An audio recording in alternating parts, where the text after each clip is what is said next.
Welcome to this episode. Today we're unpacking a concise but surprisingly deep social media post that outlines 15 ways to be happy every day. It's from someone reflecting on their own journey toward happiness, and it's not just a list. It's a thoughtful exploration of happiness as a daily practice, a decision rather than a distant goal. Yeah, and what really struck me is the author's honesty. They admit they haven't fully figured it out themselves. That sets a tone of ongoing inquiry, which I think is refreshing. It's not prescriptive certainty, but an invitation to explore. Exactly. And the post challenges some common assumptions about happiness. Instead of actively chasing it, maybe we should let happiness find us, or produce happiness for others rather than just consume it ourselves. And importantly, find happiness in what we already have, not what we lack.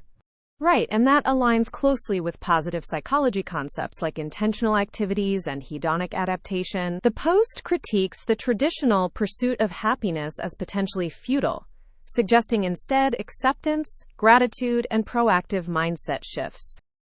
So let's dive into the 15 ways, but grouped thematically.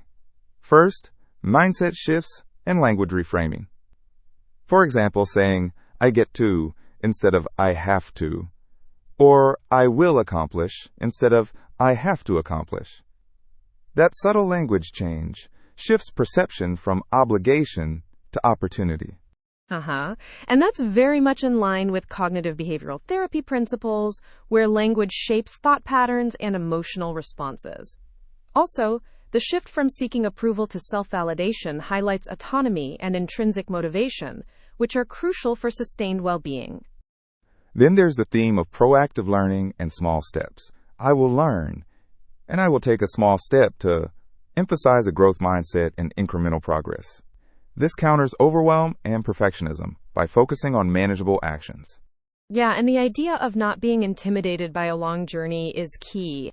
It's about chunking goals and maintaining engagement, which is well supported by behavioral science on habit formation.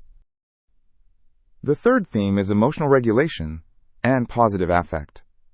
I choose to feel instead of reacting to negative emotions, and I will forgive someone to prevent negative emotions from living rent-free in the mind. That metaphor really captures the cognitive emotional strategy here. Definitely. Forgiveness as a way to reduce rumination and emotional burden is a powerful tool. It's a form of cognitive reappraisal, which research shows can effectively regulate emotions and improve mental health. Fourth, gratitude and leveraging strengths. I am thankful for instead of regretting what's missing, and I will leverage my strengths instead of focusing on weaknesses. Gratitude shifts attention to positives, and strengths-based approaches promote resilience. And then social connection and altruism. I will help someone, or I will pleasantly surprise someone. These actions produce happiness through social bonding. The post's idea of producing happiness for others rather than consuming it aligns with evidence that altruism boosts well-being. Finally, purpose and engagement. I will engage in a cause larger than me, and I will enjoy the experience of. These emphasize meaning and flow states, which are central to sustained happiness beyond fleeting pleasure. The contrast with Project Me is interesting. It critiques self-centeredness and promotes purpose-driven living, which is a core theme in existential and positive psychology. Now, the post also acknowledges these are simple to understand but not easy to implement consistently. That tension is important. Cognitive biases, emotional inertia, and habitual patterns make it hard to sustain these practices.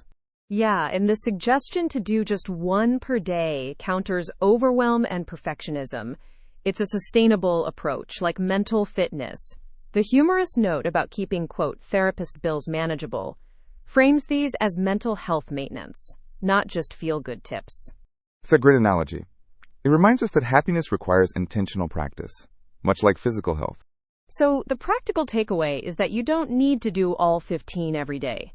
Just one meaningful action daily can shift your baseline happiness. This aligns with research on small wins and habit stacking, showing incremental positive actions compound over time. And encouraging autonomy in choosing which action resonates, reduces pressure, and supports intrinsic motivation. To wrap up, this post invites a mindset shift from chasing happiness to cultivating it through daily decisions and actions. It highlights the interplay between cognition, emotion, behavior, and social connection and well-being. And for those of us familiar with happiness science, it's a reminder that interventions succeed when they're simple, actionable, and embedded in daily life rather than abstract ideals. Absolutely. It's a practical, candid framework that's valuable both personally and professionally. Well, that's a lot to think about. Thanks for exploring this with me. Likewise. It's been a rich conversation.